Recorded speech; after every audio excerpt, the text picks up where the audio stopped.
So hey everyone, and Jordan Buckner here with Food Bevy, and so excited to have you join for our conversation today. And we're going to be doing a mini workshop on building a retail launch strategy. So with the ebbs and flow of the pandemic, a lot of the retailers are starting to open back up and bringing in new products and category reviews. And you might be wondering, how do I manage the chaos of launching in one retailer, let alone 5,000 doors? And so we're going to be talking about that entire spectrum today, and pros, cons, watch outs, and everything in between. First off, what I'd love to do is bring up Abigail, who's our sponsor today with Trax Dynamic Merchandising, which recommended this conversation because they experience companies going through this all the time. And so Abigail, I'd love for you just to give a quick intro about Trax. Hi, everyone. So I'm Abigail. Thanks for the intro, Jordan. So I represent the emerging brands marketing team here at Trax. I'm really excited to be here today. We're really delighted to partner with Food Bevy on this national expansion series brought to you by Trax, retail solutions and insights to get your brand on shelves and in the hands of consumers and shoppers nationwide. So we partner with your brand to deliver successful retail store innovation and serving over 500 emerging brands with speed and precision. Also with in-store activation, beginning in days, not weeks. Trax Dynamic Merchandising essentially provides on-demand merchandising, activation, product introductions, demos and sampling, as well as shelf-level data to help your products essentially fly off shelves. So feel free to shoot me an email if you have any questions about dynamic merchandising, the benefits, or when it's the right time for your brand. I'll go ahead and put my email in the chat just so you have my info. Awesome. Thanks so much, Abigail. And we'll hear a lot of those stories around like merchandising as well, and how it cost my company T-Squares a huge account during the conversation. And so I'm definitely a huge advocate of using merchandising for your business. All right, so up next, I'd love to do a quick intro with our panelists so you know who's joining us today. I'm just going to give a quick rundown of the names, and then I'll have each of our panelists kind of go into a little bit more detail to introduce themselves. So first off, we have Britt Dougherty, who's the co-founder of Heywell.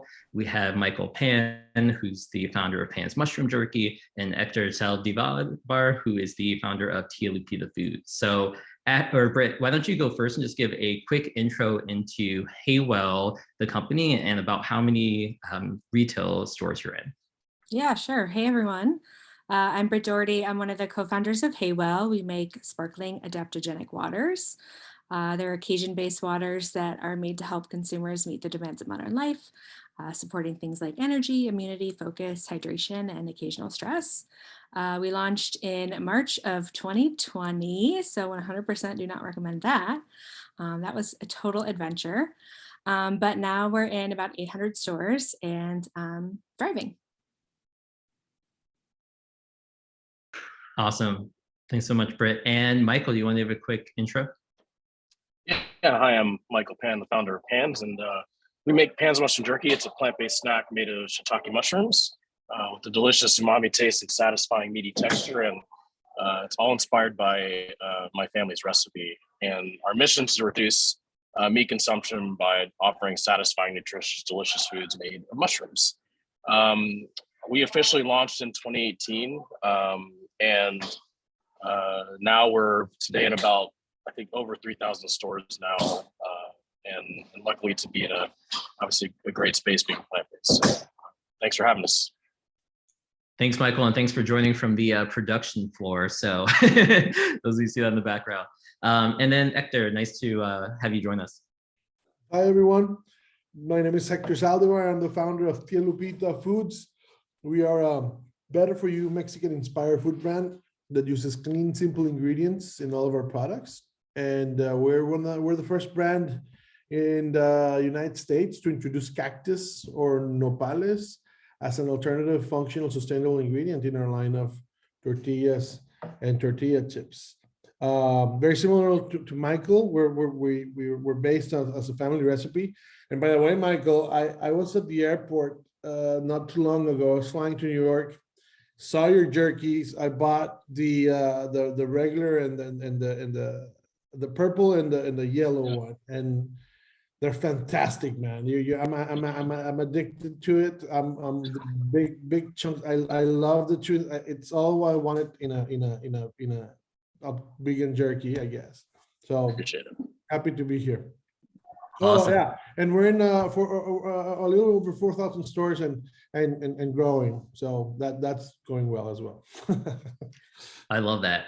So I want to open up the conversation and talking about how to go about launching at the beginning. So Britt, I want to turn to you because I kind of love your approach when you first got the drinks into stores. I know Foxtrot was one of your first accounts. Can you talk about what that process was like and how you kind of grew about just getting your first couple of doors? Yeah.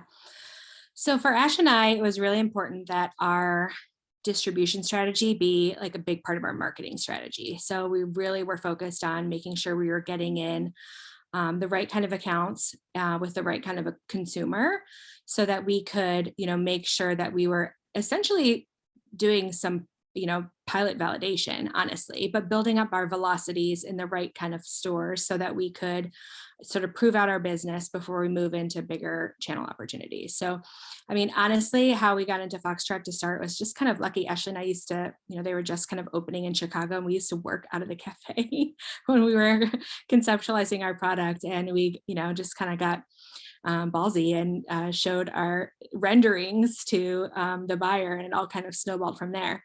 But we've managed to be really specific to start, from places like Foxtrot, to Erewhon, really trying to make sure that we are showing proof of concept in the right kind of stores before we expand more broadly.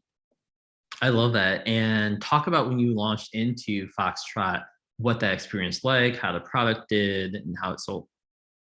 Yeah. So Ashley bought us into the store right on Wells to start. So, we were one of the first adaptogenic beverages, and they didn't have anything like that in her store, and she wasn't super sure how it was going to do. So she, said she'd give us a try in one account, and if things went well, she'd expand us. And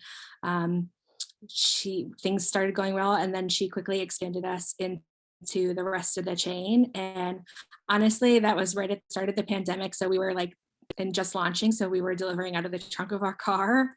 And things just kind of snowballed from there. We started seeing really great velocities there, and we were able to use that store as proof of concept for other retailers.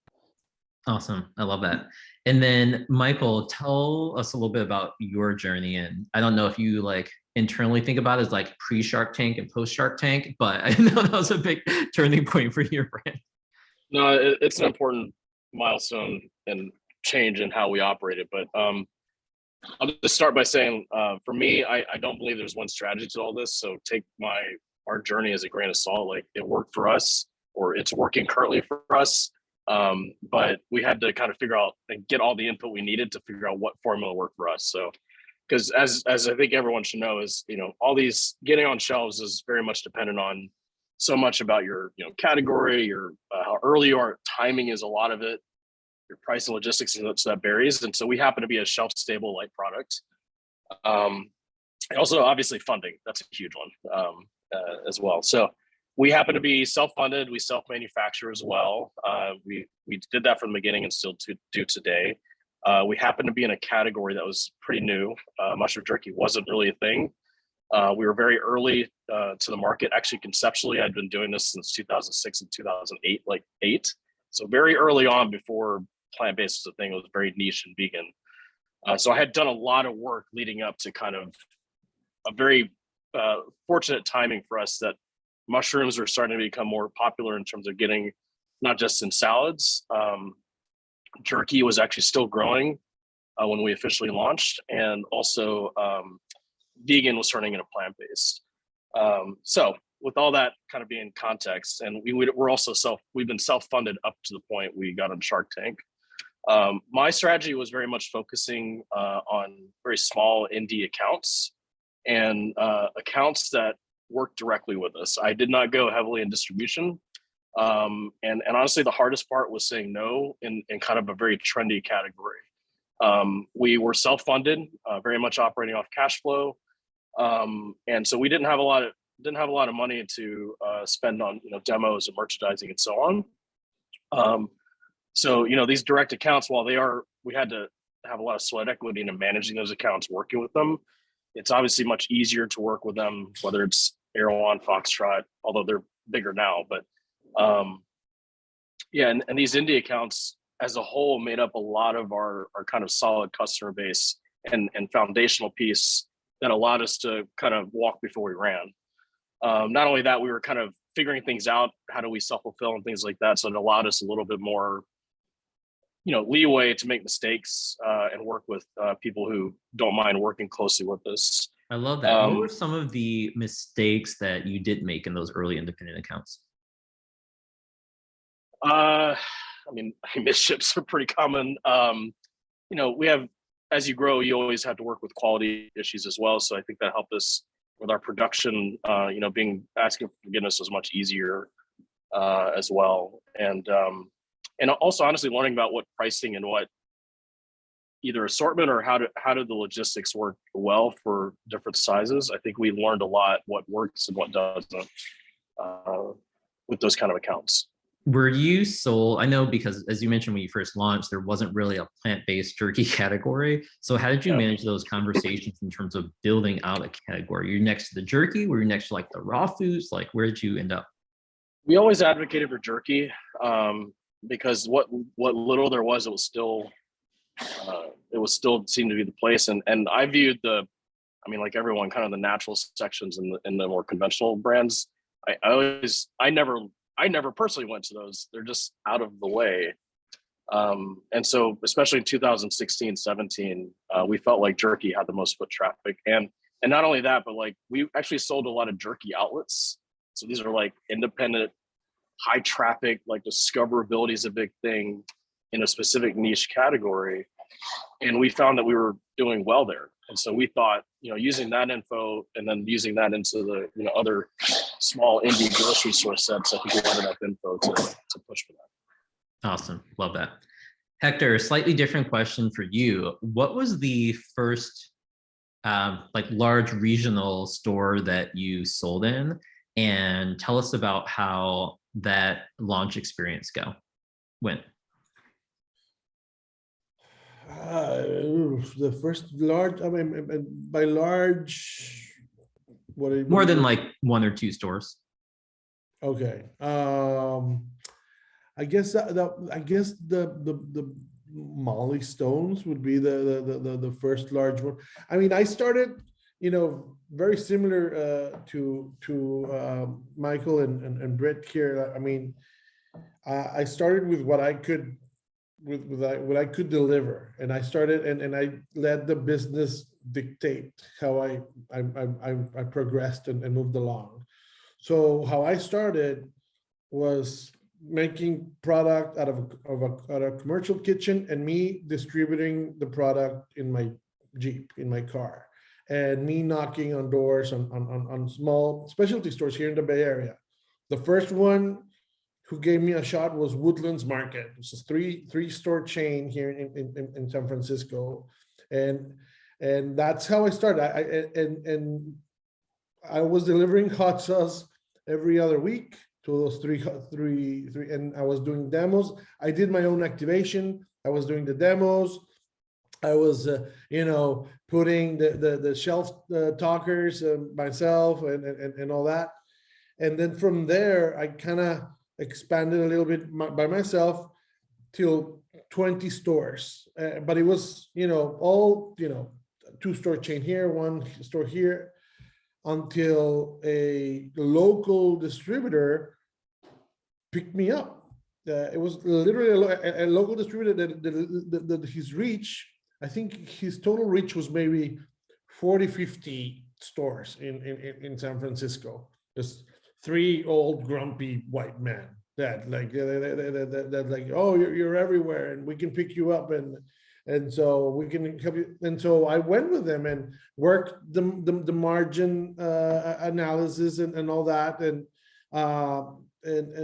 from there, we grew to 50 stores, and then a regional distributor picked me up, and then it was because of the regional distributor that I was able to get to those mid-size retailers like Molly Stone's and then Whole Foods, and then from there it's just a progression, and it's just the business. It starts directing you and dictating you how to grow and where to go. But yeah, it was, I think, you know, it would be Molly Stone's, and yeah, it was very, very interesting. Didn't know much of what to do. I let pretty much the buyer tell me what I needed to do, and one of the things, for example, to be where I really wanted to be merchandised was because I started with hot sauce before I started before I brought chips and tortillas. I started with hot sauce.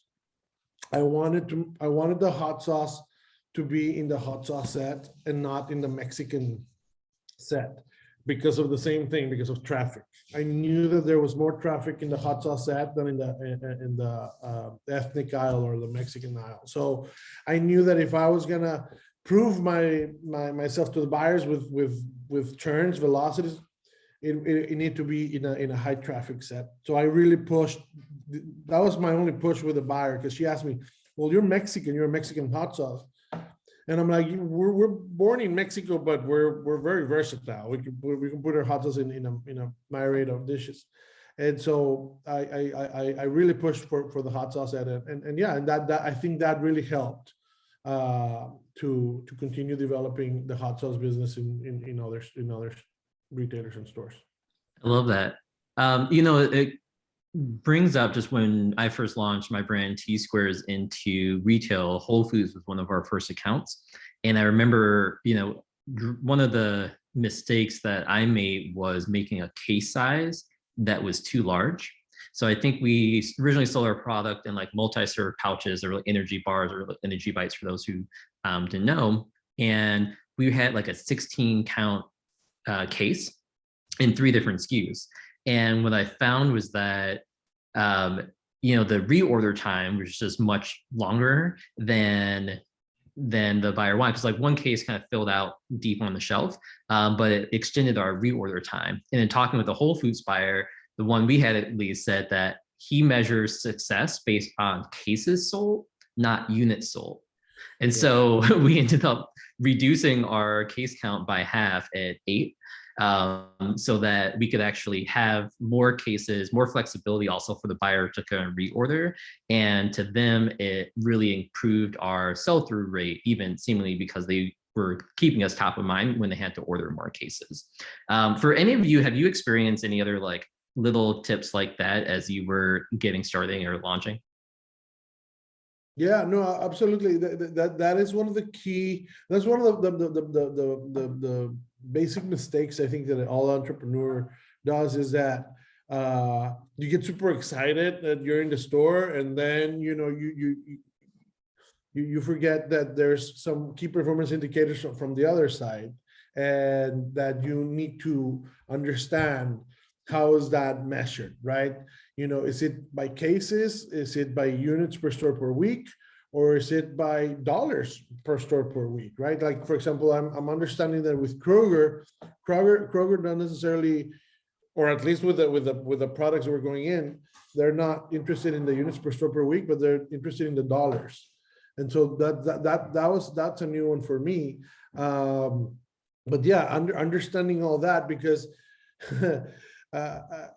and also understanding like what it costs on the slotting side and isn't that. Knowing all that, I would have definitely made my hot sauce case a 6-pack instead of a 12-pack, right? So that's things that you know, a lot of people think, you know, well 12 is a case and it's a, you know, higher ring on the revenue side, but yeah, you need to turn, you need to move, and if the cases are not moving, you're at risk. Michael, I know you dropped a couple of things in the chat about reducing your case size, and it also helped with things like free fills. So talk a little bit about that. Yeah, and kind of tied to what I said about earlier about these small accounts help you figure this out. It's a lot easier, although we've made mistakes with larger accounts, which it's not fun when you have to change everything. But yeah, I mean, we found out very quickly 12-6 had so many advantages. And one of them was very much that, we knew we had a new product that was, and this is back in 2018, plant-based was still kind of emerging, but, and we were still very niche. So like, yeah, it's hard. How do we sell that, hey, actually mushroom jerky is a thing. Plant-based jerky is needed. And so we were very generous in getting that first order out, whether it was discount or free fills. And we did that just to get our foot in the door. And so the 6, obviously much easier for us to handle and swallow that cost versus a 12. And we found out that was a great way to get into a number of doors. It just gave us flexibility ultimately. I always joke that I should launch like a 2-pack case for free fills. They just asked for a free case. They didn't say what size. Yeah, no kidding. And then obviously as you get older, it's almost, or sorry, further along, it's like it's required. So yeah, that just costs that up. So in talking about launching in your first couple of stores, Britt, did you do demos? I know it was kind of right when COVID was hitting, but were you doing demos in store? I mean, really pretty fast. I mean, we really launched right before COVID. So really pretty fast, those got put on hold. We got a few demos in that we were honestly doing ourselves, in our home market before then. But otherwise we were trying to find other ways to get product in people's hands. So we were doing like some price promo, like maybe some 2 for $6, just to try and get some trial and sort of use that as a, version of sampling. And then we also found some like e-commerce platforms at the time that helped us do that. So some companies like Snack Magic that, at the start of the pandemic were moving their business model from like office delivery over to, sending people snacks at home. That allowed us to do some, nationwide sampling effectively. So, we've had to now really, as things are opening back up, move into more formal sampling programs across the country. And so we did have a question that came in asking about how do you start planning demos and sampling across the country and expanding from that local base. So I know you're just starting to think about this. Are you hiring a company or like what's your strategy in thinking about it? Yeah, well, I mean, obviously there's, companies like Trax. Because we do some sampling in places like Erewhon, they use a company called Grassroots. So we've been using them, because they're expanding east. So, it's just kind of been dependent on what retailers are really looking to bring that back versus other programs they're interested in. We've just found some retailers are much more interested in that versus others, like a Central Market, like loves a good sample.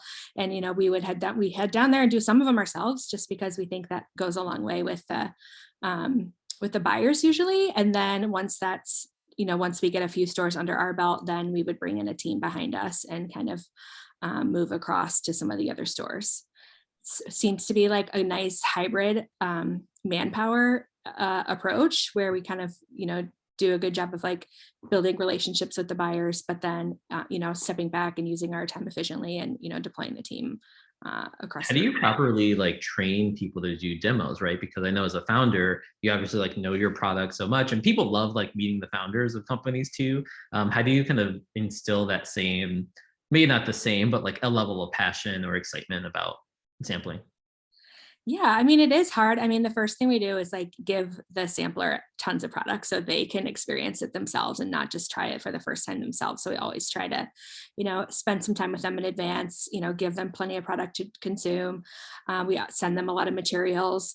The more experienced crew, we've found we've had to do less, but sometimes we've even done practice ones only because it is your baby, and you want people to be able to talk about it, especially when you have something, like, cactus or mushroom jerky or adaptogens and people are like, adapto what, and you do have to spend a little extra time, making sure that they can talk, in an educated way about your product. Love that. Also what I love about demos is also the feedback, and you can get a lot of ideas. The chips came out of a demo actually, because how do you sample hot sauce? And so I was like, and I was using other, like the grocery chips and this and that, and I'm like, man, if I had my own chip, I could be double whammy here. And so that's kind of how it evolved into that. Yeah, I love the inspiration. And I know Hector too, like you started off doing a lot of demos yourself. Have you started scaling up demos across the country when you kind of expanded, or how did you manage that? Yeah, exactly like that. We used a national demos, and also regional. I mean, we lean in, especially if the retailer already has a preferred agency that we can use. But yeah, and we try not to jump around too much, because each demo agency, it's a learning curve, and you have to teach them and educate them. We want to try to pick one and then stick with it, and then evolve with that. Nice, I love that. And so we had a couple questions that came in essentially around, once you launch in a retailer and get that first order, how do you make sure you sell through the product and get the second reorder? Are there any strategies that you do in terms of launching with a BOGO to start, or doing demos in every account, or like something that you figured out works better than others to just get the product moving and get that initial trial? Yeah, I mean, I would say typically our approach is to let the product settle in for a couple months, just to try and get a base understanding of velocity. And then we'll come in with pretty regular, like quarterly marketing programs. So when we launch with the new account, we would immediately start to chat with the buyer about our plan for the year. And, what are our quarterly promos? How does that align to their marketing calendars? Are there times they're focusing on our category specifically, or things, our seasonality, or things, that holidays that we know typically move really well for us, and go from there. And then we come in, with the sampling plan in that first 3 months, usually, to try and get that trial, so that by the time, we move into our promotional schedule, that we're, making hay. Love that. Michael or Hector? We have not done, honestly, a great job of demoing and setting up demo programs. So we found that initial discounted first order being the most effective for us, or a free fill. So we've been pretty aggressive in that aspect, and not necessarily as heavy on demos. And we're still trying to figure that out, actually, and that changes depending on how big the account that we're starting to get. We're trying to figure out what's it like to work, how to demo with Kroger in an affordable way. I'd say one other thing that I'll add to the demo side of it is we've, and much more so before the pandemic, is we always tried to, depending what region we were in, we always tried to do actually events outside of the store. So like high foot traffic discoverability events. So like for us, before pandemic, Veg Fest, we would go to LA for a Beacon Street Fair, places we had good coverage in, and to sample a lot of people and then push them to the stores, and also ideally try to pay for the event with sales. So that's just something we found to be effective. We're trying to figure out if we can do that again now. Just building on that, Michael, that spurred something in me. I think that's a great idea. We also, when we open it up a new market, send product in that market to everyone we know.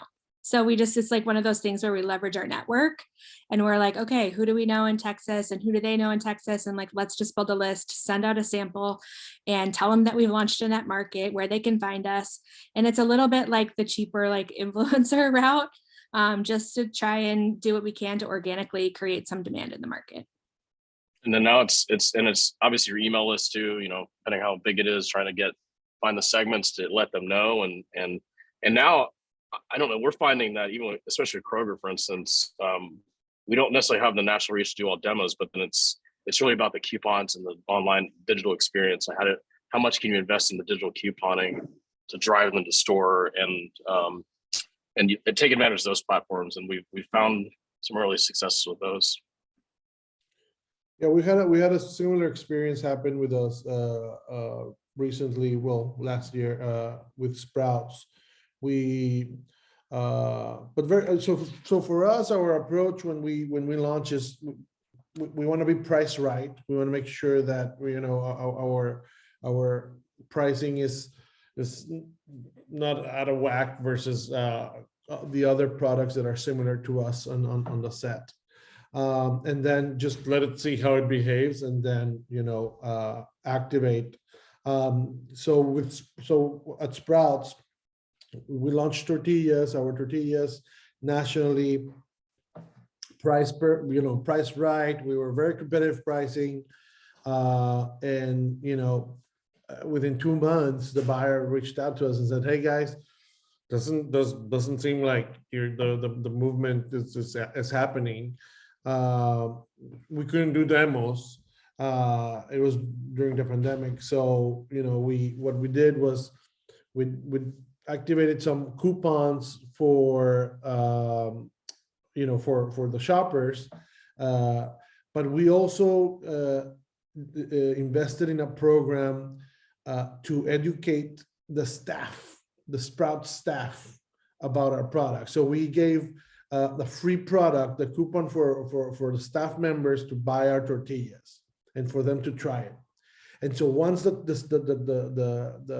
Sprouts staff people tried it, they became brand ambassadors of our products in the stores, right? So now if someone having a little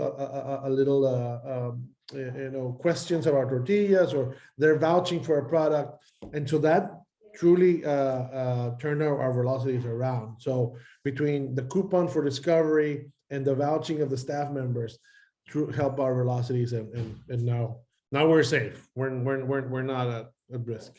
I love that, because even one of my favorite brands and products is Shaka Tea, and I went to a store here where I live to find it. I was looking around, and I couldn't find it. I asked one of the like the employees in the aisle, and he was like, "Oh, Shaka Tea, yeah, I love them. We actually just moved them over to this section. Their team is great. They just sent us some like free product." And, you know, like people do ask store employees like where to find things, or like what's good. And so that really pays off. Now, I even remember when we were selling in Whole Foods, we go in the back room and employees are like wearing the gear and swag from different brands, you know, and like hats and vests. And they like look out to make sure that the product is merchandised well. And you can even get free end caps and free off-shelf placements from it. We actually used the photo for the event was of T-squares, and we got a free checkout kind of spot and display end cap, just because we got to know the local buyers and they loved us. Yeah. And right with those, I think they bought like 10 cases or something extra of product along with it. Yeah, absolutely. You know, it's the power of the swag, for sure. I love that. I think to me, that also applies even to, you know, early distributors they work with, right? And they'll kind of tied into all this is how do you pay for demos and merchandising, right? And we avoid, you know, for better or worse, we avoided some of these large accounts we couldn't work with because we didn't want to go heavily into unifying K's in the world. So we, you know, working with people like Pod Foods or Foundation Foods and SoCal, like they were doing some of the merchandising for us actually, and they're distributors. So I think that it kind of applies to a lot of levels. If you find those right early partners, they all add up to be, you know, huge advocates for you to leverage down the road. Definitely love that. And so in speaking about the cost of doing promos, how do you think about that cost? Do you have a store per store budget? Do you have a launch budget where you kind of just like go with the flow and pay whatever it is? That's to anyone. We, I mean, I'm sure it's different for every category, but we have like a 15% price promotion, like budget built into our P&L.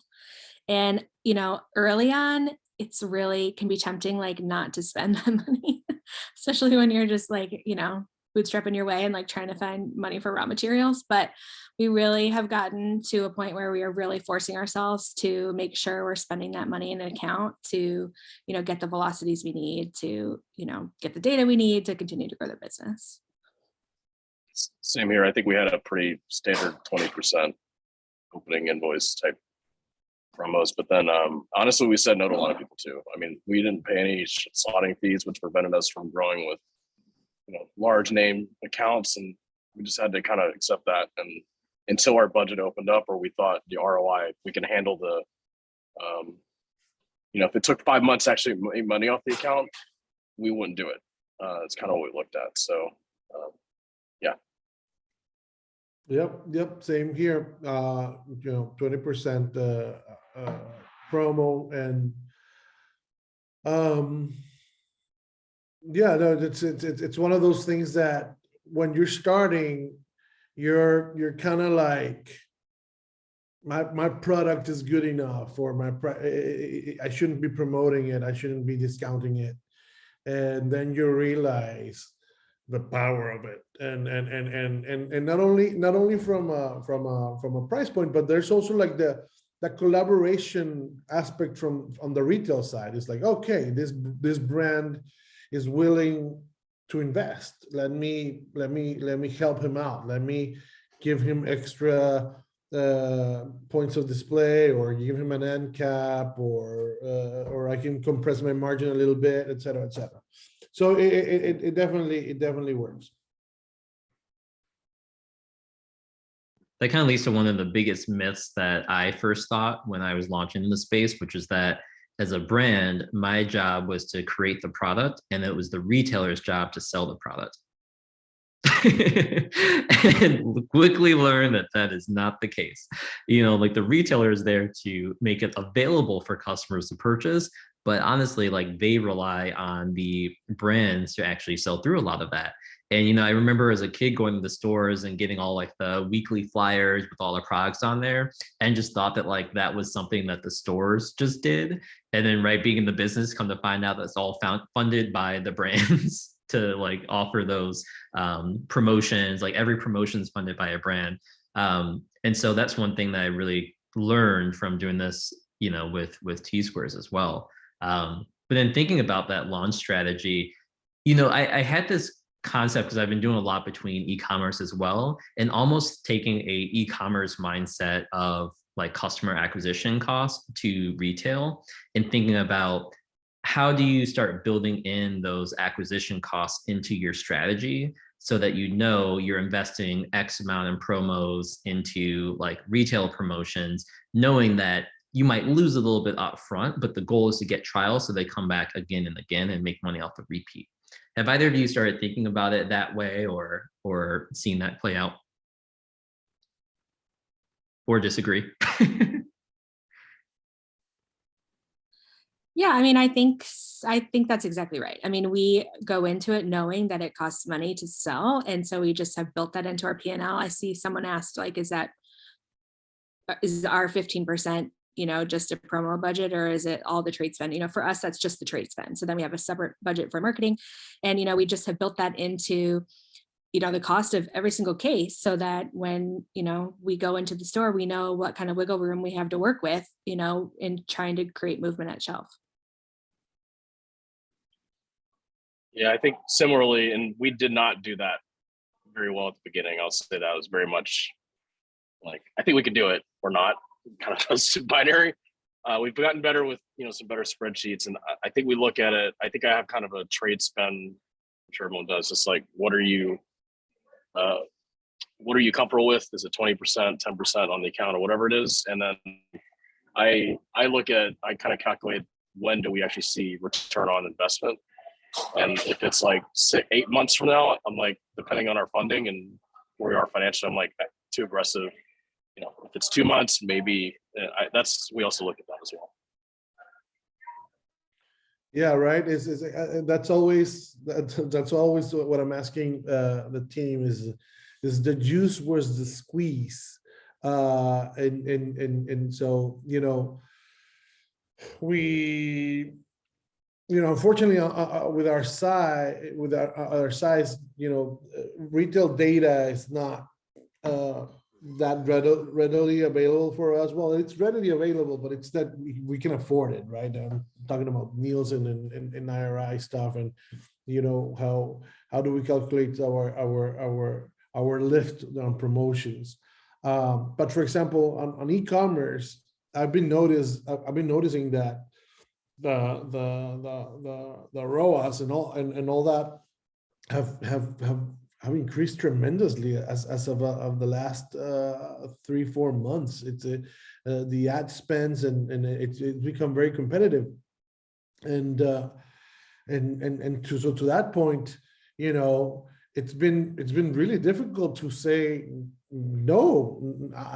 I'm not going down the rabbit hole and just dump money on Facebook ads or Amazon on the Amazon algorithm or etc. To keep my sales. I rather be profitable, right? Than give money back to Amazon because I owe them.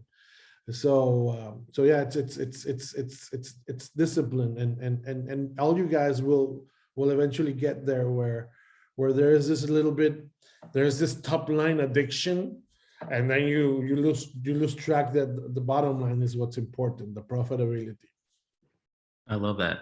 So a little bit of real life moment. I have to grab my daughter real quick, but I want to ask a question while I run off, which is, can you tell me examples of times when launching in retailers went poorly for you, and what you either did to fix it or how you had to move on from a retailer or distributor relationship?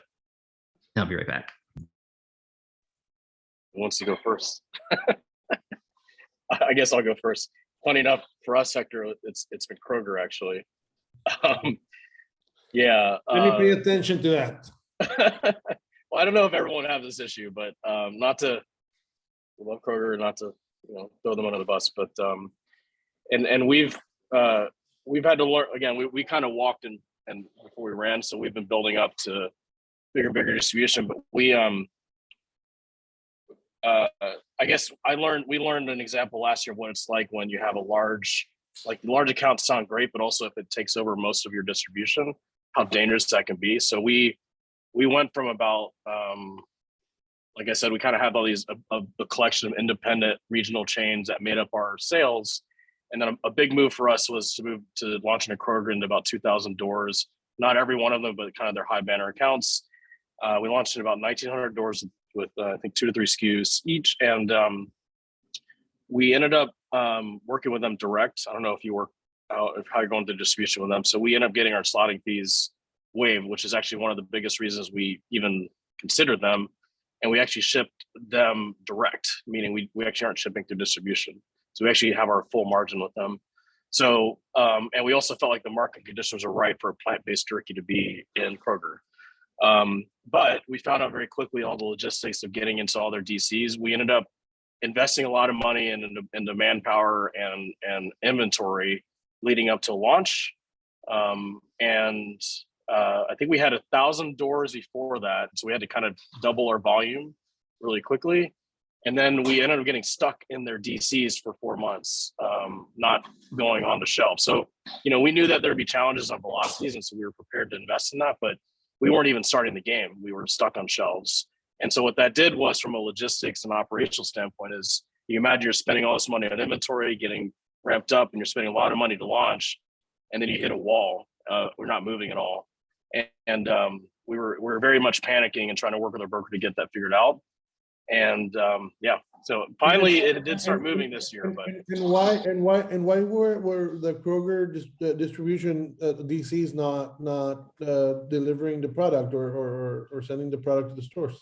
Still ask this question today. I don't know. And I know Kroger's going through a lot of changes from like Cincinnati with all their banners. Maybe we were caught in the middle of that, but we were very much like, pointing to our broker, trying not to piss off Kroger. Right. That was the least of your worries. Was that it's like the product's already with you guys. You guys have the distribution chain. Yeah. And then you're facing shelf life issues. So it was just a really tough moment from a cash flow perspective, and obviously just wasting product. And so I think, but my biggest lesson learned was very much like that growth, just being really careful. It all sounds great when you launch, but just, depending on everyone's situation, you gotta almost try to not to plan for the worst, but we had a bad experience, and we almost, doing well, but almost had a really bad financial situation with them. So I don't have the answer, but also brokers. I mean, make sure you have good brokers, and try to vet and ask around for people that you use to hopefully have those relationships to help you through those challenging times. I would say like our biggest regret cost at like when we started, it was not necessarily with a retailer, but was with one of our distributors. It was really before we had a lot of accounts and we went into like a distributor, you know, best brand kind of a program. And we shipped thousands and thousands and thousands and thousands of dollars of product out to retailers.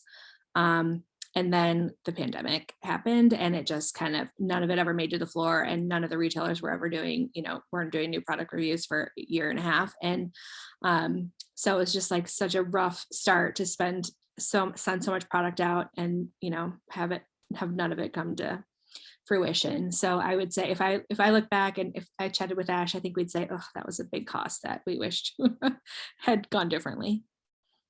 Kind of specific with the pandemic, but still brutal. And I think in general, a lesson that we learned that it's probably a little better to spend our time and our resources up against the retailer versus the distributor when you're starting. It just seems like a more efficient use of spend.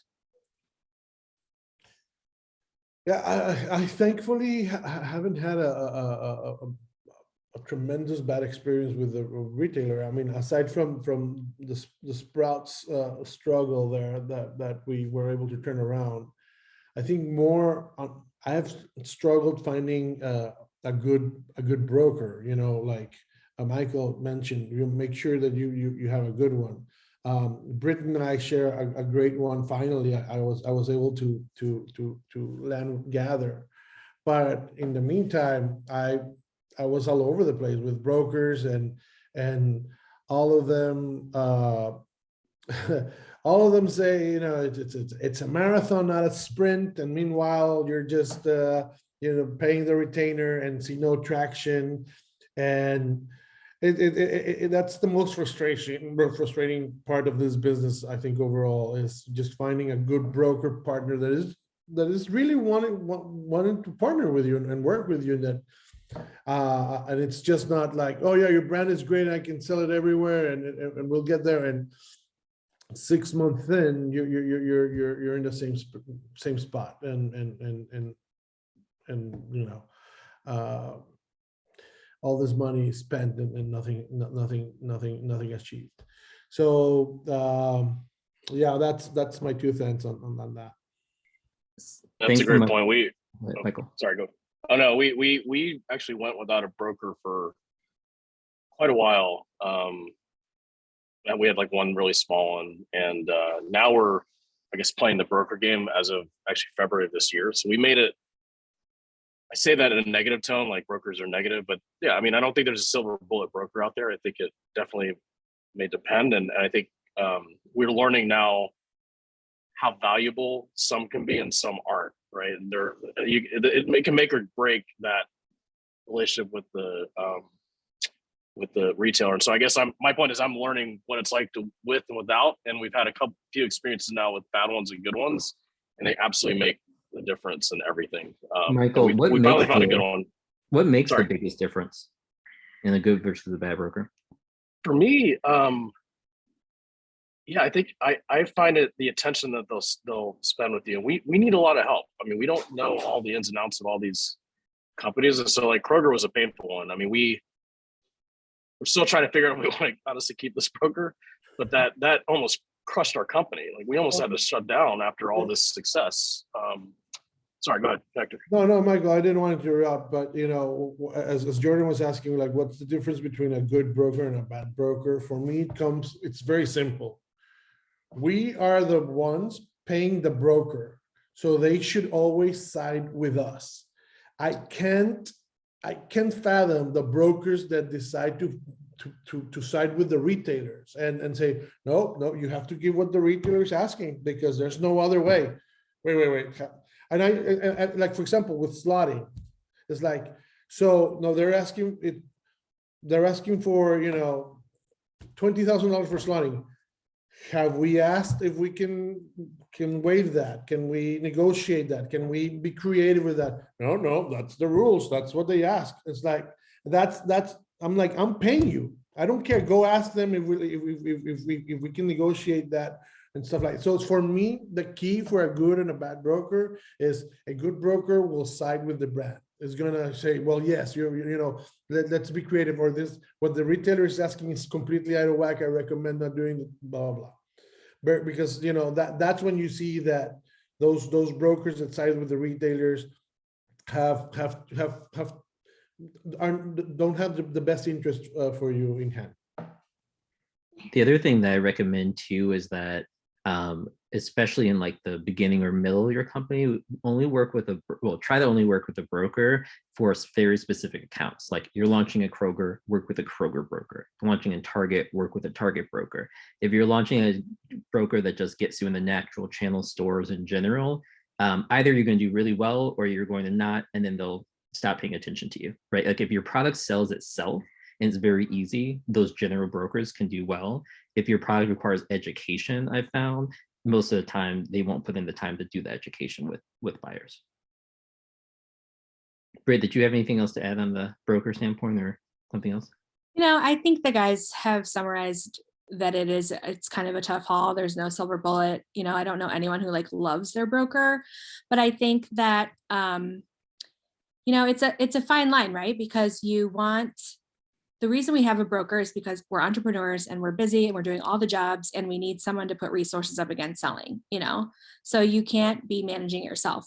But we've also found that we've had more success when we are setting really clear objectives, meeting more than once a month, having monthly conversations about our performance versus our plan, and just knowing that, letting them see how seriously we take our growth objectives and how much we entrust them and how important their role is in helping us meet our growth objectives. So like trying to really over communicate goals and holding hands on, how we're going to get there together. I love that. We also had a question a little earlier around a founder, Harish, who was launching from being a D2C brand into retail, and any suggestions starting out. Maybe Britt, do you have any? I know you guys do some on D2C as well, even though it's hard with the beverage, but any kind of recommendations to you or anyone else? I think honestly, starting out, you gotta just kind of hustle. I think that one of the other things that we did that we might not have done is we hired maybe a broker too soon with an account list or connections that didn't necessarily align to the kind of accounts we wanted to be in. And it felt like kind of a regret cost. Of course, it was overlaid with the pandemic, so that amplified it. But we feel like we've sort of had the most luck just sort of hustling, like what accounts do we want to be in? Do we have any context for the buyers? Who do we know who has, product in that account? And just start calling on them until we sort of get, enough traction in a space or in a market that we can then parlay that into other places. So I think a little bit of a hustle is just kind of part of it. And maybe even though it's not necessarily efficient, might be the most successful approach. I love that. Another question that came in, if anyone has any last minute questions, we're going to wrap up in about 5 minutes. Feel free to drop those in the chat, or if you want to come up and ask it in person, you can hit the raise hand button. But what has everyone used for coupons in terms of like, who are the best providers? How have you gone about doing it? Coupons or rebates? I think we use Inmar. I think it's Inmar. I have a team, someone that helps me with that, but I think it's Inmar. I can check that.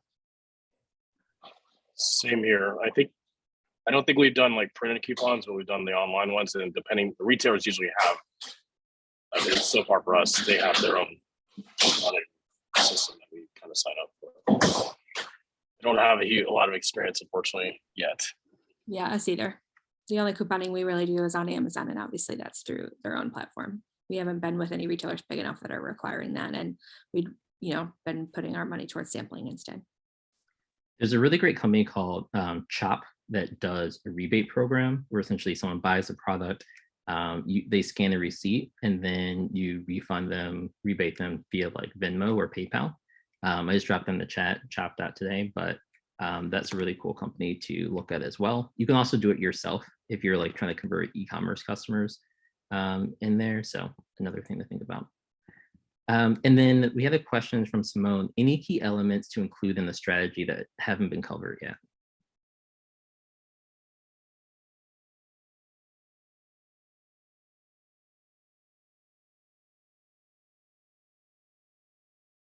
Making sure like on the promotion that you know really well the time periods where your product is generating excitement, right? So for me, with hot sauce and tortilla chips, I'm not promoting in December is not really like the right choice. So just knowing what's your seasonality, right? And making sure that most retailers are going to ask you for a promotional plan with the dates, and that you have that really well defined. I guess I would say make sure you're going back to your strategy on a regular basis. I mean, we started with a market and a specific channel strategy, and it can be like tempting to get out of your strategy when an account comes to you that kind of seems sexy or big. And I guess to Michael's point, like, you got to be able to say no, and part of that means like going back to your strategy, reminding yourself why you are taking a certain approach, and making those tough decisions sometimes to say no. That anytime that we have gone off our strategy, we've always regretted it later. So I think doing the due diligence to actually write one out and going back to revisit it on a regular basis has been successful for us. And Britt, it's totally okay to tell buyers like, not right now. Totally. Right? And be like, we want to be at the point where we're going to support you. And Right. overwhelmingly, most of them like totally get it, because we don't want to do all this work just for you to fail. So come back to us when you're ready. Exactly. Last story I'll just share real quick is we launched with T-Squares in 100 Mariano stores based in Chicago. And we went through a distributor that just brought it to the back door. Our product ended up in 5 different locations around the store. And it was so bad that when I was walking around, I couldn't even find the product. And I like asked someone at the store, like, hey, do you know where T-Squares would be? And they're like, here's the tea aisle, but they probably should have been merchandising like the energy bar aisle. And so like they had no idea. And it literally took me 20 minutes walking around the store to find it. One time it was in like the supplement energy space. Another time it was in granola. Another store was in energy bars. Somewhere else it was in like the chips aisle. And so you have to be very cautious in terms of like making sure your product is merchandised correctly, and you try to have an input as on much of that as possible. Otherwise, your product's not going to sell because your customers can't find it, right? If I couldn't even find it, my customers couldn't find it. Awesome. Well, that wraps it up for today. Thanks so much for the amazing questions. If you do have any follow-ups, I know our panelists are open to answering other additional questions. Feel free to reach out to me as well, Jordan@foodbevy.com. Thanks so much for joining today, and hope everyone has a great weekend. And thanks so much to our panelists. Thanks, everyone.